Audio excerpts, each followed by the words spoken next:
Graças ao Senhor por mais um tempo de reflexão da palavra. A palavra do Senhor diz assim, Romanos 1, 16 e 17. Pois não me envergonho do Evangelho, porque é o poder de Deus para a salvação de todo aquele que crê. Primeiro do judeu e também do grego, visto que a justiça de Deus se revela no Evangelho. De fé em fé, como está escrito, o justo viverá por fé. Vamos ter uma palavra de oração. Nosso Pai, nessa noite, mais uma vez, graças te damos pela liberdade que temos de abrir as Escrituras. Pedimos que tu nos dê, ó Pai, espírito de sabedoria, de revelação, no pleno conhecimento de Cristo. Pai, que Ele seja revelado, formado e que viva em nós. Pai Santo, cuida deste ambiente. Nós sabemos, ó Pai, que é uma luta invisível que se levanta contra o Teu conhecimento. Sabemos que Satanás sempre tenta de todas as formas destruir aquilo que o Senhor já efetuou em nós.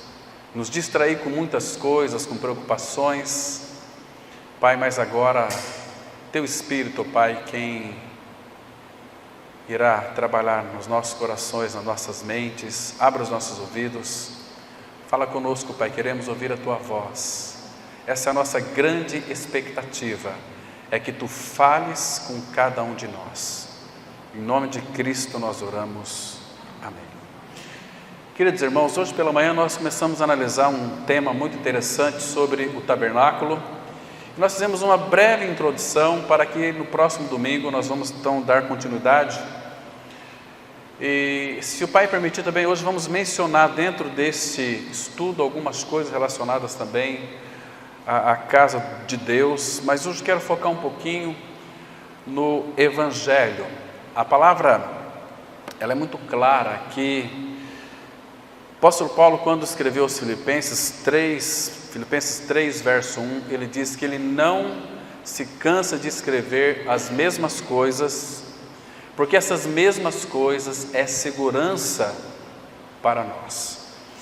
Pedro também, sua carta, capítulo 1, versículo 12, ele também vai dizer a mesma coisa, que até a sua partida, ele vai fazer de tudo para que esta palavra seja lembrada aos nossos corações.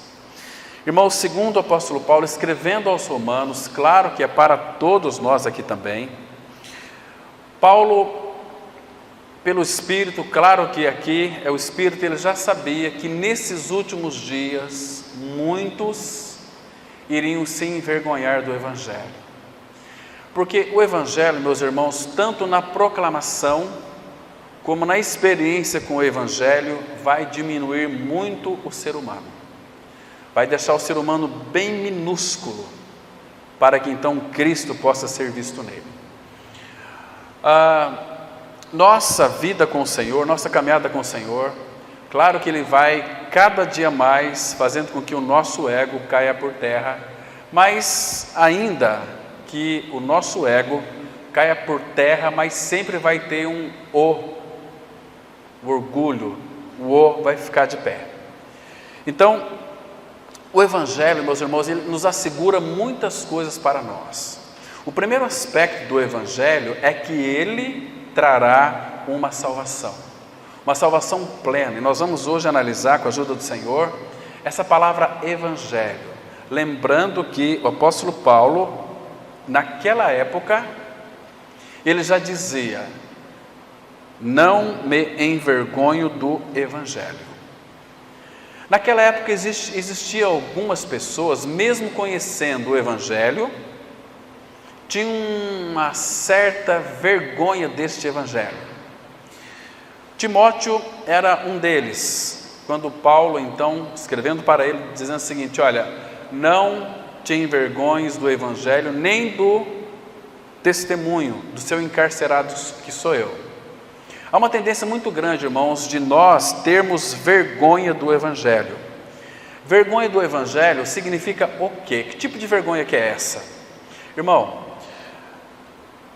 se você, por exemplo, ler as Escrituras Sagradas, para ter um conhecimento bíblico, praticar suas orações. Você vai ter muitas práticas religiosas, mas se você verdadeiramente desejar conhecer este Evangelho em realidade espiritual, você certamente será um grande desbravador, ou aquele irmão ou aquela irmã que provavelmente vai ter um certo receio naquilo que concerne ao Evangelho. Por quê? Porque, irmãos, essa palavra Evangelho, para muitos, ela soa muito dócil, mas para quem realmente sabe o que é o Evangelho, este Evangelho tem uma tendência de nos envergonhar. Por quê? Vou explicar para vocês a razão disso.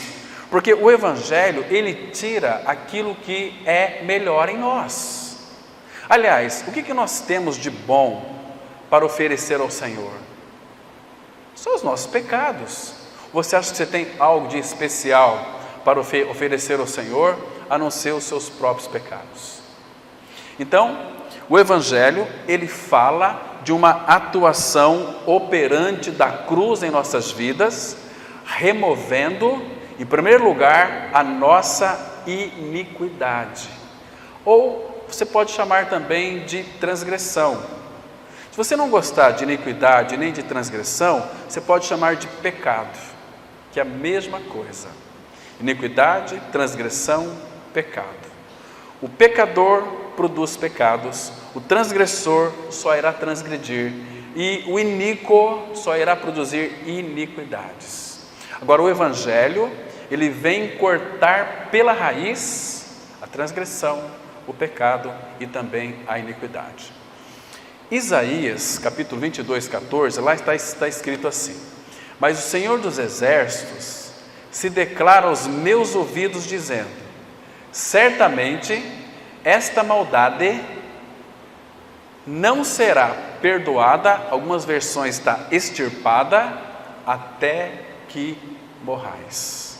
Diz o Senhor dos Exércitos. Diz o Senhor na sua palavra, Isaías 22, 14. Então, aqui nós temos que fazer uma pergunta: como que Deus vai perdoar o meu pecado, a minha transgressão e a minha iniquidade?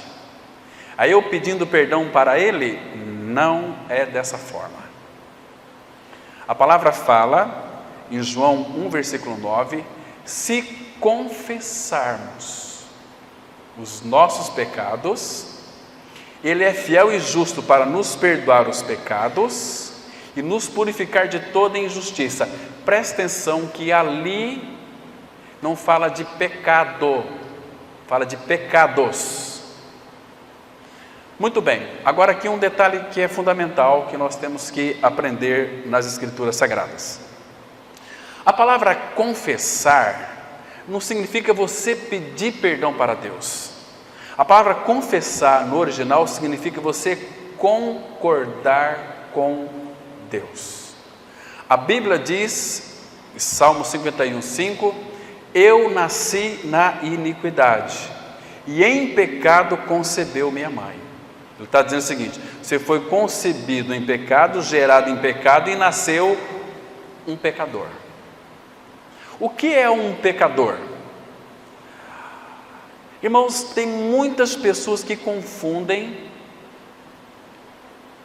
pecado com atitudes que não são boas. Por exemplo, assistir televisão, muitos consideram como pecado. Assistir televisão não é pecado. Jogar futebol é pecado? Não é pecado. Pecado é aquilo com que eu e você nós nascemos. O pecado foi quando Adão pecou e contaminou toda a raça humana e trouxe. O pecado ele traz separação de Deus, o pecado traz morte. Por exemplo, Romanos 5,12 está escrito assim: assim como por um só homem entrou o pecado no mundo, e pelo pecado a morte passou a todos os homens, por isso é que todos pecaram. Então todos nós já nascemos contaminados pelo pecado. Você sabe, não sei quando que vai ser, mas um dia você vai ter que partir deste mundo. E por quê, irmão? Porque ainda que você foi regenerado, foi feito um filho de Deus, Deus nos livrou do pecado em Cristo na cruz, crucificando a nossa velha vida, nos levando à morte, nos dando a sua vida pela ressurreição. Mas este corpo, ele ainda prende a nossa alma. O nosso espírito que foi regenerado habita em nós. O Senhor habita em nós. Mas nós temos uma plena confiança que pelo Evangelho, o irmão colocou aqui muito bem, que no Evangelho se revela a justiça de Deus. Como que funciona isso? Como que a justiça de Deus é revelada? Quantos que pecaram? Romanos 3, 23. Todos pecaram e carecemos da glória de Deus. Todos nós pecamos. A nossa carência é da glória de Deus, é da presença de Deus. Nós não carecemos ter uma vida boa aqui na face da terra. Nós não carecemos ter de fato muitos bens. Se Deus lhe abençoar com isso, louvado seja o nome dele. Vá desfrutar das benesses que Deus colocou em suas mãos. Mas o que é fundamental é quando nós cremos neste Evangelho. O Evangelho, meus irmãos, o apóstolo Paulo ele vai mostrar para nós que Evangelho é tudo aquilo que Cristo é.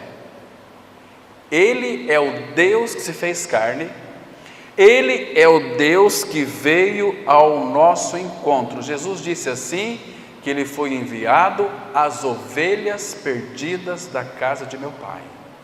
Ovelhas perdidas. Porque Ele já sabe, desde a fundação do mundo, Ele já conhece os seus, 2 Timóteo 2, verso 19, o Senhor conhece os seus. Romanos, aliás, no Evangelho de João vai escrever que o Senhor conhece os seus desde o princípio. Então Ele já sabe aqueles que irão crer. Não é que Deus separou alguns para a perdição e outros para a salvação. Ele amou a todos, a obra no Calvário foi para toda a humanidade. Se toda a humanidade crer que foi atraída em Cristo, crucificada com Cristo, morta e ressurreta, toda a humanidade será salva. Mas nós sabemos, pela própria palavra, que nem toda a humanidade vai crer, que vai ser um pequeno rebanho. Em Lucas 12, 32, ele disse assim, Jesus disse, não temais o pequenino rebanho. Irmãos, o Evangelho vai trazer para nós uma convicção da salvação. E nós vamos ver hoje aqui como que este Evangelho, ele opera em nossas vidas, trazendo salvação para nós. O apóstolo Paulo, escrevendo aos Coríntios, 1 Coríntios capítulo 15, de 1 até 4, não é que Paulo ali vai definir para nós o que é Evangelho, mas Paulo ele traça algumas considerações ali que são fundamentais. Em primeiro lugar, ele vem lembrar os irmãos do Evangelho que ele havia anunciado, que por este Evangelho eles seriam salvos, se eles retivessem a palavra tal como ele vô-la pregou. Não é como nós achamos que é dessa maneira. Não é assim, eu tenho uma experiência com o Senhor, a tua experiência é diferente da minha, então nós somos filhos de Deus. Isso aí é balaio de gato. Quem crer, Jesus disse assim, ide por todo mundo, pregai o Evangelho a toda criatura. Quem crer em quê? No Evangelho. Quem crer, a palavra crer significa estar unido. Quem crer e for batizado será salvo. Quem não crer já está condenado. Jesus vai dizer a mesma coisa em João 3, verso 18. Quem nele crê não é julgado. Quem não crê já está condenado. Se já está condenado, um dia irá receber a sentença do juiz. Imagina só quantas pessoas que já foram antes de nós, que às vezes ouviram falar do Evangelho, mas não se apropriaram da realidade do Evangelho, irão ouvir dos lábios do próprio Senhor aquela palavra: apartai-vos, malditos, para o fogo eterno preparado para o diabo e seus anjos. Porque nunca creram no Evangelho, sempre foram distraídos, viviam uma vida segundo o seu bel prazer. Entende, irmãos? Então, esses perecerão, porque a Bíblia é muito clara. A palavra fala em 2 Tessalonicenses 1, versículo 7 e 8, fala daqueles que não conhecem a Deus e daqueles que não obedecem ao Evangelho. Conhecer o Evangelho e não obedecer significa que não reteve o Evangelho em seu coração como uma realidade espiritual, não participou do Evangelho, não estava unido àquilo que Cristo é e fez. Agora, nós vamos ver alguns textos aqui, irmãos, preciosos. 1 Coríntios, capítulo 1. Aqui o apóstolo Paulo, ele vai mostrar para nós algo tão maravilhoso. Vocês sabem que lá em Romanos 1,16 que nós lemos, Paulo disse assim: não me envergonho do Evangelho, porque é o poder de Deus para a salvação de todo aquele que crê.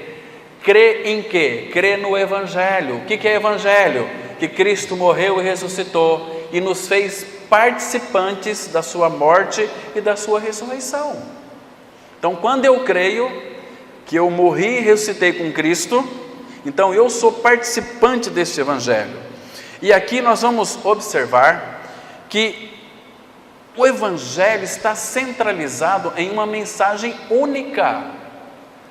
1 Coríntios 1, versículo 18, ele diz assim: certamente. Essa palavra certamente implica em uma certeza, em um fato irrevogável. Quando nós cremos aqui nesta palavra, e é a palavra da cruz, a palavra da cruz é o Evangelho resumido. Certamente a palavra da cruz é loucura para os que se perdem. Se você for pregar o Evangelho para algum crente que não renasceu, ele vai achar isso loucura. Que história é essa? Que negócio é esse? Sendo que eu já aceitei Jesus, já fui até batizado. Aceitar Jesus não é crer no Evangelho. Aliás, aceitar Jesus nem na Bíblia tem. A Bíblia diz em Jeremias 1, versículo 12, que Deus disse que Ele vela sobre a palavra dEle para a cumpri-la. Então, nós devemos ter muito cuidado em crer naquilo que nos está escrito na palavra de Deus. Então ele diz aqui: certamente a palavra da cruz é loucura para os que se perdem, mas para nós que somos salvos, poder de Deus. Então, a palavra da cruz é todo o recheio do Evangelho. Ela é loucura para uns, mas para nós, presta atenção aqui, nós que somos salvos, é o poder de Deus. O Evangelho é o poder de Deus para a salvação de todo aquele que creu. Creu. Não é você aceitar, é você aceitar Jesus, é você crer como está escrito. Se nós não crermos como está escrito, a nossa crença, diz o apóstolo Paulo, 1 Coríntios 15, 2, eu quero ler com vocês esse versículo aqui, irmãos, 1 Coríntios capítulo 15, versículo 1 e 2, ele vem fazer para nós uma notificação ou uma lembrança do que é o Evangelho. E algumas vezes nós sempre temos que lembrar aos irmãos do Evangelho. Então a palavra diz assim: irmãos, presta atenção que ele está escrevendo para alguém que já foi anunciado este Evangelho.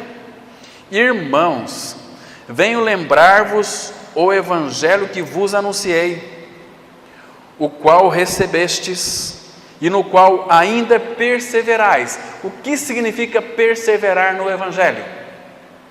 Significa crer que eu morri e ressuscitei com Cristo e que eu estou perseverando no Evangelho, eu estou levando o meu morrer por toda parte, para que a vida de Cristo se manifeste em meu corpo mortal. 2 Coríntios 4, verso 10. Levando sempre por toda parte o morrer de Jesus em nosso corpo, para que a vida de Jesus também se manifeste em nossa carne mortal, corpo mortal. Aqui, agora no versículo 2, ele continua falando sobre o Evangelho. Por ele, ele aqui é o Evangelho, por ele também sois salvos. Não há outra maneira, irmãos, a não ser pelo Evangelho sermos salvos. Então, por ele, pelo Evangelho, também sois salvos. Agora tem aqui uma condicional: se reterdes a palavra, tal como vou-la preguei, a menos que tenhais crido em vão. Uma pessoa, ela pode conhecer o Evangelho, ela pode conhecer a doutrina do novo nascimento, mas se ela não crer, ficar só observando e não participante, ela vai morrer e vai para o inferno, porque ela conheceu o Evangelho, mas ela não creu, ela não se apropriou do Evangelho da graça, ela não teve esse Evangelho como uma realidade espiritual. Então, por isso, irmãos, que existem muitos cristãos que escorregam muito na sua vida cristã, porque não vivem uma vida de crucificados, vivem uma vida, eu conheço a verdade, aí começa a ser legalistas. Aí vai chegar um tempo que você vai orar da seguinte maneira, assim, olha, ó Deus, graças a Deus, porque eu não sou como os demais, né? Todo mundo é errado e só eu estou certinho, só eu que sou dono da verdade. Mas às vezes os donos da verdade é aqueles que são vazios do Evangelho da graça, que não têm essa realidade espiritual. Porque, irmãos, Paulo fala aqui no versículo 3, antes de tudo vos entreguei o que também recebi. Paulo está passando para nós o que ele já recebeu, que Cristo morreu. Cristo morreu, o que Paulo recebeu? A morte de Cristo. O que significa? Paulo, ele vai escrever em todas as suas cartas, uma delas é 2 Coríntios 5, verso 14, ele diz assim: pois o amor de Cristo nos constrange, julgando nós isto, um morreu por todos, logo todos morreram. Paulo escreveu isto porque ele tinha isto. Spurgeon, príncipe dos pregadores, ele diz o seguinte: só pode pregar a cruz um crucificado. Quantas pessoas que verdadeiramente tentam pregar o Evangelho da graça sem ter a realidade, sabe o que acontece com eles? Eles ficam com seus nervos totalmente dilatados, e aí tem que pedir afastamento, aí tem que pedir isolamento, aí tem que pedir distanciamento, porque não consegue, não suporta. Não há uma manifestação da vida de Cristo. Há uma aparência religiosa que faz com que a pessoa se sinta bem dependendo dos aplausos. Por isso que existe em muitos locais, irmãos, o pregador se levanta, irmãos, quem aqui hoje está feliz dá glória a Deus. Vocês já ouviram isso, irmão? Aí os bobos, glória a Deus. Você dá glória a Deus porque o homem mandou você dar glória a Deus. Isso significa ser dirigido pelo homem. Vamos abrir a Bíblia aqui em João 3, versículo 7. Quem encontrou diz amém. Aí os amém não sabe o que é amém. Ele é o amém. Não podemos falar amém por qualquer coisa. Tem que falar amém quando somos tocados pela palavra. Quando o irmão está orando, eu concordo com a oração do irmão e eu digo amém, Senhor, senão eu fico calado. Estão me compreendendo? Quem está feliz aqui hoje, dá um pulo. Queridos, aí vira uma bagunça, aí vira um monte de bode pulando, e aí há uma efusão, há um eflúvio das almas, dos poderes latentes da alma, e aí as coisas acontecem, os arrepios vêm. Esses dias estava conversando com uma pessoa E de repente estava falando de Jesus para ela, ela ficou arrepiada. Ela falou, ai, tive assim, parece que a morte passou perto de mim. Falei, não, meu amigo, você está com vontade de ir no banheiro, vai ao banheiro. Percebe? Que negócio é esse? De arrepiar. Arrepiar é sentimentalismo. E evangelho é uma questão de fé. Fé é você crer naquilo que está escrito na palavra de Deus. Então Paulo entregou o que ele recebeu, que Cristo morreu, mas ele também morreu. Que Cristo morreu pelos nossos pecados, segundo as Escrituras, e que foi sepultado. Aqui tem um irmão que trabalha ali no cemitério, né? E se você perguntar para ele se ele já enterrou alguém vivo lá, não enterrou ninguém vivo. Só morto, ainda não, né? Mas, queridos irmãos, se você morreu com Cristo, você foi sepultado com Cristo. Você às vezes fica muito impressionado, né? Quando Jesus ressuscitou Lázaro dentre os mortos. Mas o nosso velho homem foi crucificado com Jesus há mais de 2000 anos atrás. Quando Jesus ressuscitou a filha de Jairo, ela estava fresquinha o corpo ainda, tinha morrido naquele dia, foi ressuscitada.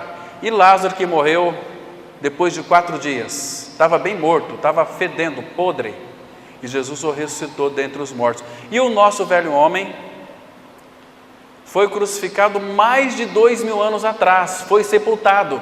Mas irmãos, lembra-se que Jesus, quando estava aqui na terra ainda, ele disse para Marta, em João 11:25, eu sou a ressurreição e a vida, quem crê em mim, ainda que morra, viverá. Irmãos, nós morremos com Cristo há mais de 2000 anos atrás, a obra já foi consumada lá no Calvário.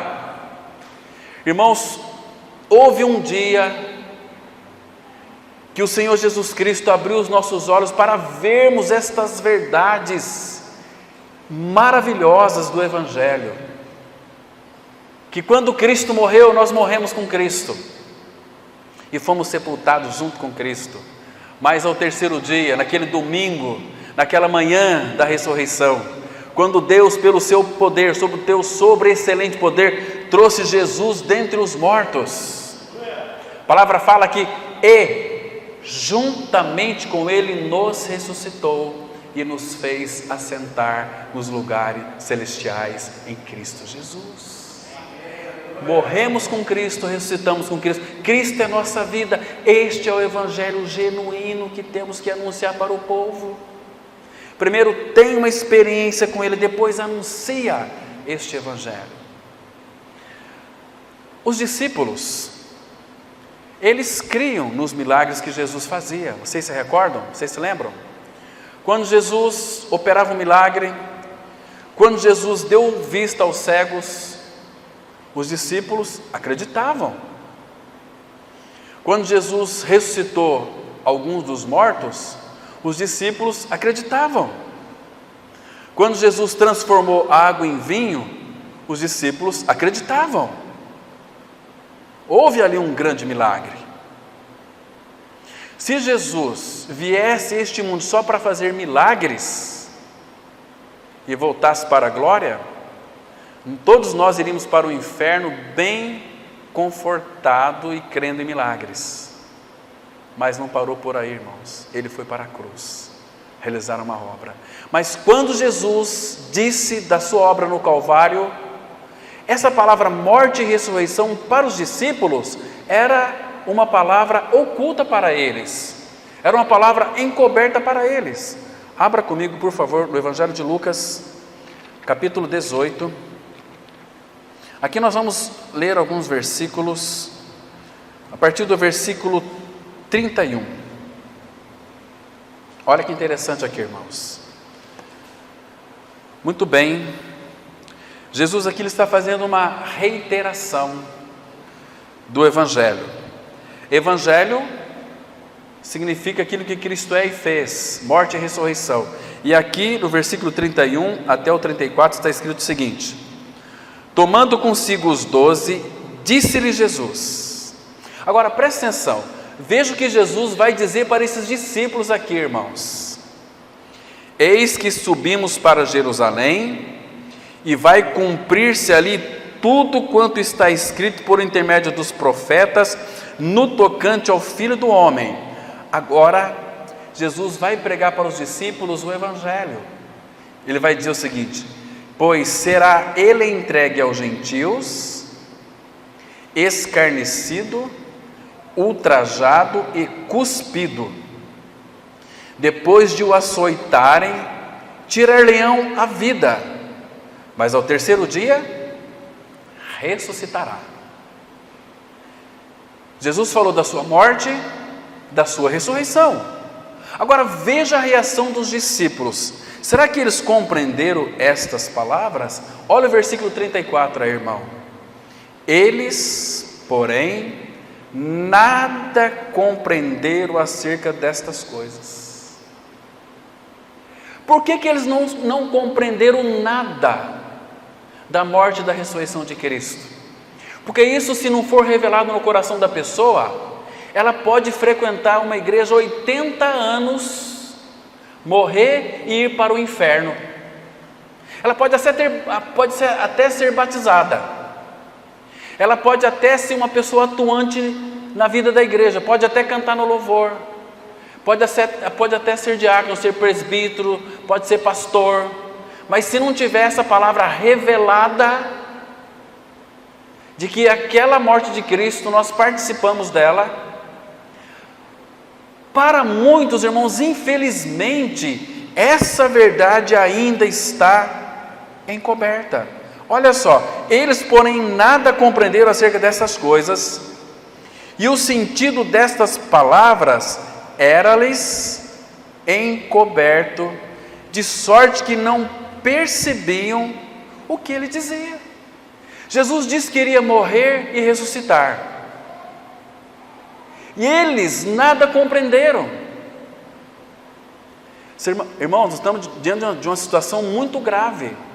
E sabe o que Paulo escreveu? Em 2 Coríntios capítulo 4, versículo 3 e 4, vamos lá comigo. Ele disse algo aqui muito interessante, irmãos. 2 Coríntios capítulo 4, versículo 3 e 4. Evangelho é morte e ressurreição, aquilo que Cristo é e fez. Quando Jesus disse que iria para Jerusalém, ultrajado, maltratado, cuspido, seria entregue nas mãos dos gentios, seria crucificado, morto e ressuscitar ao terceiro dia, eles nada compreenderam, e o sentido dessas palavras era-lhes encoberto. Jesus pregou para eles o Evangelho. Agora Paulo, ele escreve aqui para nós, irmãos, 2 Coríntios 4, versículo 3 e 4, ele disse assim: mas se o nosso Evangelho ainda está encoberto, é para os que se perdem que está encoberto. Qual palavra que está encoberto para muitos? Que Jesus morreu e ressuscitou, e que inseriu o pecador na sua morte e ressurreição. Se você não crê neste fato, você está perdido eternamente, porque este é um fato da palavra de Deus, e aqui não tem doutrina religiosa, são cartas do amor de Deus para nós. Agora, presta atenção no versículo 4. Irmãos, eu espero que este Evangelho para você não esteja encoberto. Está encoberto significa que ele não foi revelado, está encoberto. Jesus, depois que ele ressuscitou dentre os mortos, ele apareceu para os seus discípulos, lá em Lucas mesmo, 24, 45. Jesus disse que iria morrer e ressuscitar. Não é assim que está escrito nos profetas, na lei de Moisés, nos Salmos, que o Filho do Homem iria ser ultrajado, maltratado, morto, ressuscitasse no terceiro dia? Aí Jesus abriu o entendimento deles, para que eles compreendessem as Escrituras. Aí Jesus como que tirou aquilo que encobria a mente deles, o coração deles, e o Evangelho foi revelado. Então eles entenderam que aquela morte de Cristo foi a morte deles. Aí a alegria invadiu o coração deles, porque quando Cristo fosse assunto ao céu, ele enviaria o seu Espírito, e o Consolador viria para dentro deles e estaria com eles para todo sempre. Irmãos, que lindo! Mas se o nosso evangelho ainda está encoberto, é para os que se perdem que está encoberto. Olha o verso 4: nos quais o Deus deste século cegou o entendimento dos incrédulos, para que não lhes resplandeça a luz do evangelho da glória de Cristo, o qual é a imagem de Deus. Irmãos, queria que você prestasse atenção nesse versículo 4 aqui. O Deus deste século cegou quem? O entendimento de quem? Dos incrédulos. O que é um incrédulo? O incrédulo é quando é apresentado para ele toda a verdade, de libertação do pecado, de salvação genuína, e ele diz: eu não creio dessa maneira. Então, sabe o que acontece? Satanás vem e cega o entendimento dos incrédulos. Lembra lá de 2 Tessalonicenses 2, 9 e 10? Que a palavra fala que o próprio Deus enviaria a operação do erro, permitindo que Satanás cegasse aqueles que não acolheram o amor da verdade para serem salvos. Mas talvez você me perguntaria: como pode, irmão Cláudio, Deus cegar, se Deus é amor, se Deus é salvador, se Deus veio para salvar o perdido, se Deus veio para nos buscar, como é que Deus pode enviar para essa pessoa a operação do erro, para que eles creem na mentira? Porque não acolheram o amor da verdade para serem salvos. Por isso que Deus envia-lhes a operação do erro, para darem crédito à mentira. Aí eles vão viver um cristianismo segundo o seu conceito, não o evangelho genuíno, porque o evangelho genuíno envolve uma cruz, envolve você. Se você não crê, você vai perecer. Lembra aquele texto tão conhecido nosso, João 3,16? Porque Deus amou o mundo de tal maneira que deu o seu Filho unigênito, para que todo aquele que nele crê não pereça, mas tenha vida eterna. Todo aquele que nele crê, quem crê nele não pereça. Quem não crê não vai perecer? Vai perecer, sim, Senhor. Queridos irmãos, Ele veio ao nosso encontro. Ele veio. Abra sua Bíblia, por favor, em Zacarias capítulo 2, versículo 10. Zacarias 2, verso 10. Aqui, irmãos, esse texto aqui nos chama muito a nossa atenção. Zacarias 2, versículo 10 e 11. Vamos ler com bastante cuidado. Olha só, primeiro ele diz para nós cantar e exultar. Presta atenção, que coisa linda aqui, irmãos. Presta atenção, ele diz assim, olha: canta e exulta, ó filha de Sião. Claro que isso aqui é uma figura linda da igreja. Ele continua dizendo: porque eis que venho e habitarei no meio de ti, diz o Senhor. Aqui, claro que Deus, nós tratamos hoje pela manhã, que Ele colocou o seu tabernáculo no meio do seu povo. Ele habitou no meio do seu povo. E habitarei no meio de ti, diz o Senhor. Mas quando o verbo se fez carne, Ele tabernaculou entre nós. Ele veio para depois vir habitar dentro de nós. Agora, olha aqui o chamado meu e seu, como ele é especial, irmão, no versículo 11. Presta atenção, o que ele está dizendo aqui? Naquele dia, Zacarias 2,11. Naquele dia, muitas nações se ajuntarão ao Senhor e serão o meu povo, graças ao Senhor. Habitarei no meio de ti e saberás. Presta atenção aqui, irmão, agora, presta atenção, olha para o texto. E saberás que o Senhor dos exércitos é quem me enviou a ti. Agora aqui eu quero lhe fazer uma pergunta: de quem que é essa voz? dizendo para mim e para você: naquele dia, verso 11, naquele dia muitas nações se ajuntarão ao Senhor, serão o meu povo. Agora, essa voz aqui é a voz do Filho. Habitarei no meio de ti, e saberás que o Senhor, o Deus dos exércitos, Deus o Pai, é quem me enviou a ti.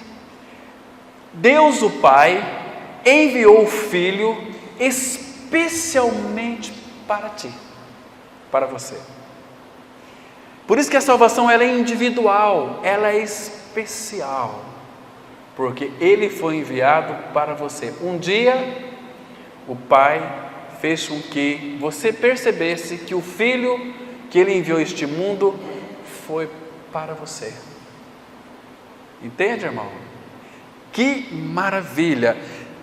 Somente o dia que você crê que morreu e ressuscitou com Cristo, você vai saber. Saberás que o Senhor dos exércitos é quem me enviou a ti. Querido irmão, que coisa mais linda. Por isso que Paulo fala: não há quem entenda, Romanos 3, verso 10, 11 e 12. Não há quem entenda, não há quem busque a Deus, todos se extraviaram e algumas se fizeram inúteis.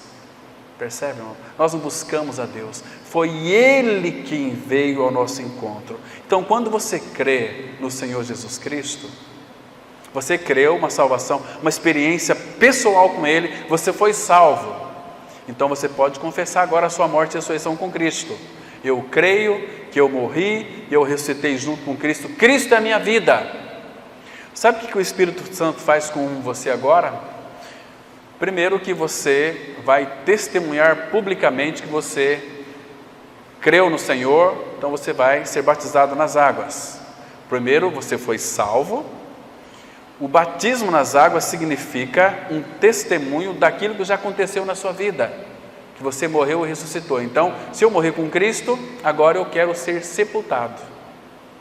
O batismo tem essa ideia de sepultamento e ressuscitar para uma vida nova. Isso já aconteceu no seu interior, então eu quero professar isso publicamente. A minha morte e ressurreição com Cristo, meu batismo nas águas. O próprio Espírito vai fazer com que você passe por outro batismo. Lembra lá em 1 Coríntios capítulo 12, verso 13? Esse é um batismo maravilhoso, irmãos. 1 Coríntios capítulo 12, versículo 13.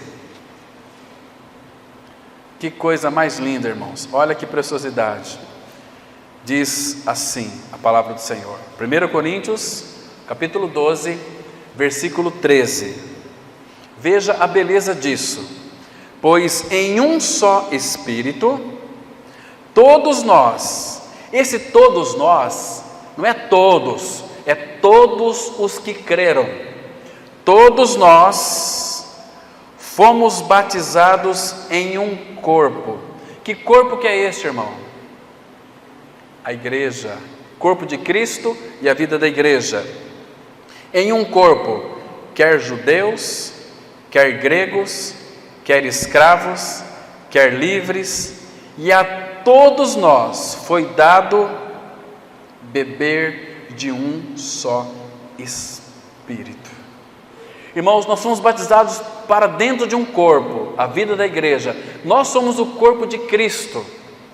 Por isso que quando um irmão sofre, todos nós sofremos. Se você é habitado pelo amor de Deus, a palavra fala em Romanos 5,5 que o amor de Deus é derramado em nossos corações pelo Espírito Santo que nos foi outorgado.